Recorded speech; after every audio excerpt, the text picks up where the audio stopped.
سورہ آل عمران آیت نمبر 79 آپ حضرات کے پاس پیج نمبر ہے 37۔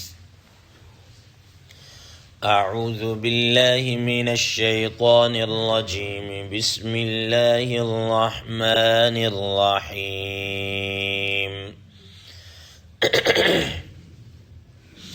ما كان لبشر أن يؤتيه الله الكتاب والحكم والنبوة ثم يقول للناس كونوا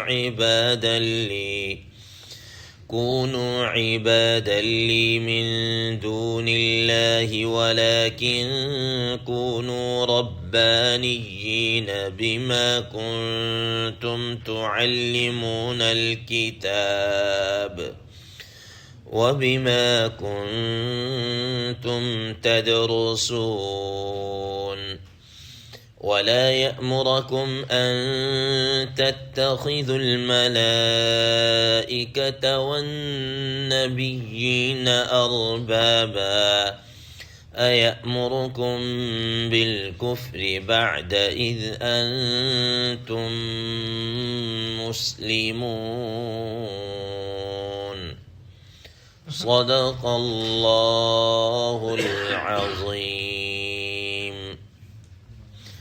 اللهم صل على محمد النبي الأمي وعلى آله وسلم تسليما كثيرا كثيرا۔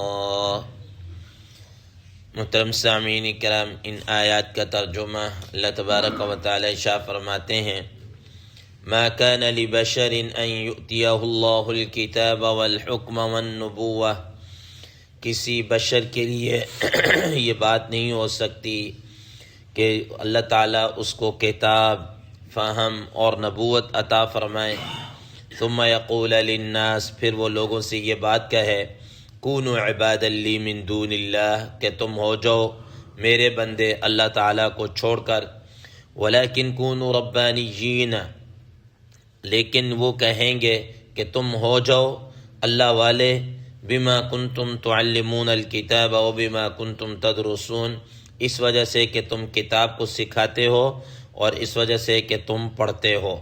ولا یأمرکم ان تتخذوا الملائکۃ والنبیین اربابا، اور وہ حکم نہیں دیتے اس بات کا کہ تم فرشتوں اور نبیوں کو رب بنا لو۔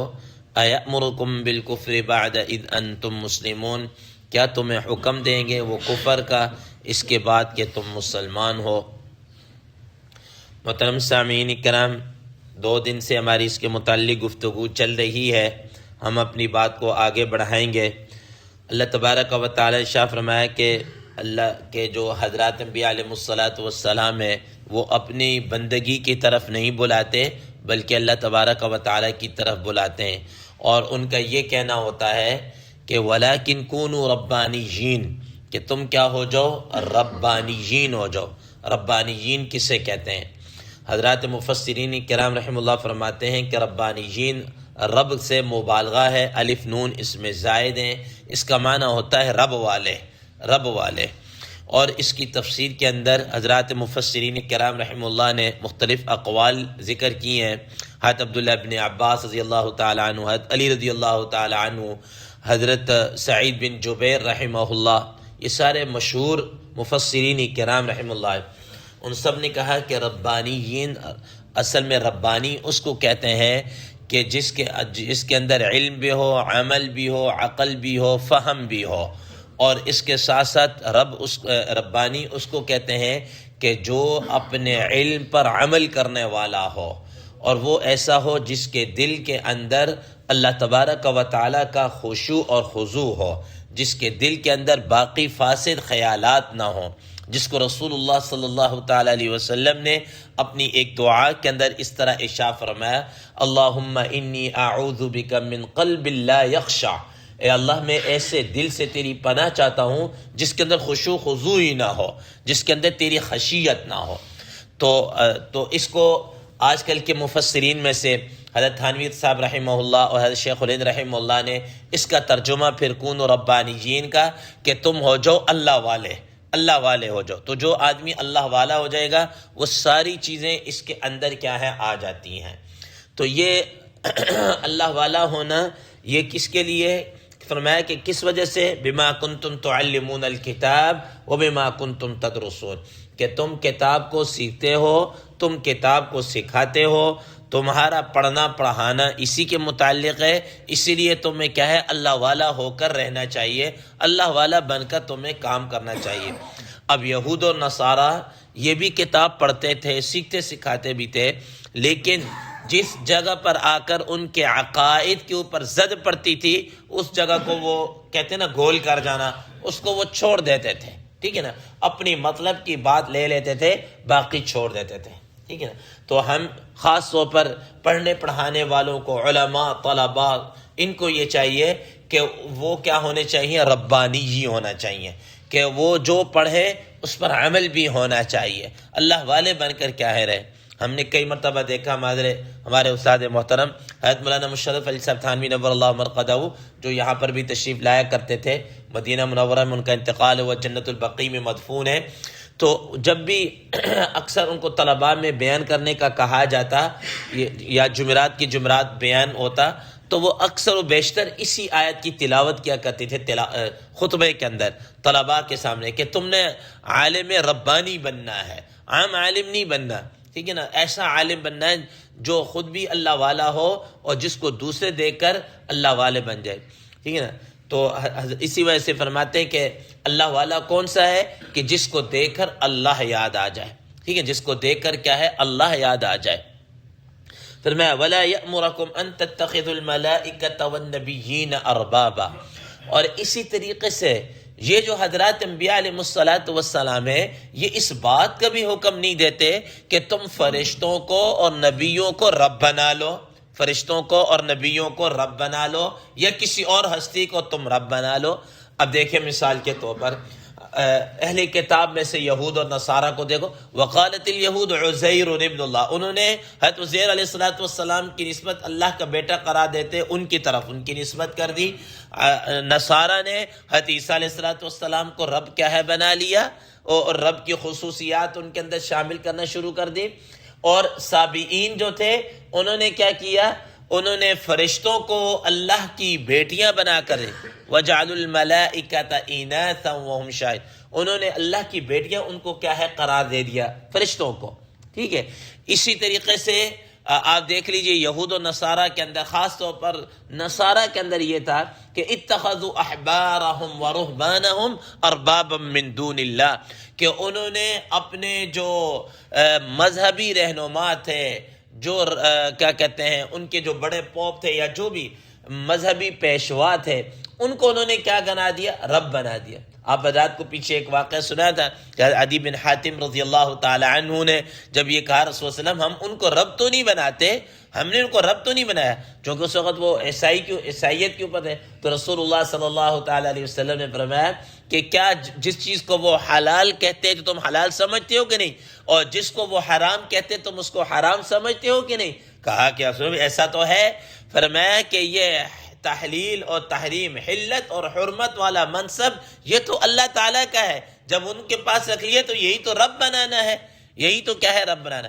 تو حضرات انبیاء علیہ السلام نے کہیں بھی یہ نہیں کہا کہ تم جناب کیا کرو اللہ تبارک و تعالیٰ کو چھوڑ کر ہمیں کیا ہے ہماری عبادت کرنا شروع کر دو. آپ دیکھ لیجئے رسول اللہ صلی اللہ علیہ وسلم کے سامنے جب یہ اسی آیت کی شان نزول میں ہم نے ایک واقعہ اور بھی بیان کیا کہ کسی صحابی نے کہا کہ یا رسول اللہ علیہ وسلم وہ تو اپنے بڑے جو بادشاہ ہوتے ہیں ان کو سجدہ کرتے ہیں، تو ہم چاہتے ہیں کہ ہم بھی آپ کو کیا کریں؟ تعظیماً سجدہ کریں، آپ زیادہ تعظیم کے لائق ہیں. تو رسول اللہ صلی اللہ تعالی وسلم نے کیا فرمایا تھا؟ جیسے بعض روایات میں آپ سنتے ہیں کہ رسول اللہ صلی اللہ علیہ وسلم نے فرمایا کہ اللہ تعالیٰ کے علاوہ کسی کو سجدہ روا ہی نہیں ہے، جائز ہی نہیں ہے. فرمایا کہ اللہ تعالیٰ کے علاوہ کسی اور کو سجدہ جائز ہوتا تو میں بیوی کو کہتا کہ وہ اپنے خامند کو کیا کرے؟ سجدہ کرے۔ تو اس کا مطلب حضرات انبیاء علیہ السلام اس مقصد کے لیے نہیں ہے کہ وہ اپنے آپ کے متعلق کہیں کہ مجھے سجدہ کرو یا ہمارے اس کے متعلق ہو۔ حضرت عیسیٰ علیہ السلام نے بھی یہ کہا تھا ان اللہ ربی وربکم فاعبدوہ ھذا صراط مستقیم۔ یہ جو عیسائی کہتے ہیں نا کہ حضرت عیسیٰ علیہ السلام نے ہمیں کہا تھا کہ ہماری یہ کرنا، حضرت عیسیٰ علیہ السلام کے متعلق تو اللہ تعالیٰ نے دو ٹوک الفاظ میں کہا ان اللہ ربی وربکم، میرا اور تمہارا اگر کوئی رب ہے تو وہ کون ہے؟ وہ اللہ ہے۔ فاعبدوہ، اسی کی عبادت کرو۔ ھذا صراط مستقیم، یہی کیا ہے؟ سیدھا راستہ ہے۔ آپ حضرات نے بڑا مشہور واقعہ سنا ہوگا کہ حضرت عامر بن ربیع الحراش رضی اللہ تعالی عنہ جب یہ فارس کے علاقے میں ایران اور رستم کے دربار اور اس میں گئے نا، تو انہوں نے بادشاہ نے پوچھا کہ تم کس کی طرف بلاتے، تمہارا آنے کا مقصد کیا ہے، جو تم تبلیغ کر رہے تمہارا مقصد کیا ہے؟ تو انہوں نے کیا کہا تھا کہ ہم اس لیے آئے ہیں کہ لنخرج العباد من عبادت العباد الى عبادت رب العباد، ہم اس لیے آئے ہیں کہ تاکہ بندوں کو بندوں کی بندگی سے نکال کر رب کی بندگی کی طرف کیا ہے؟ لے کر آئے۔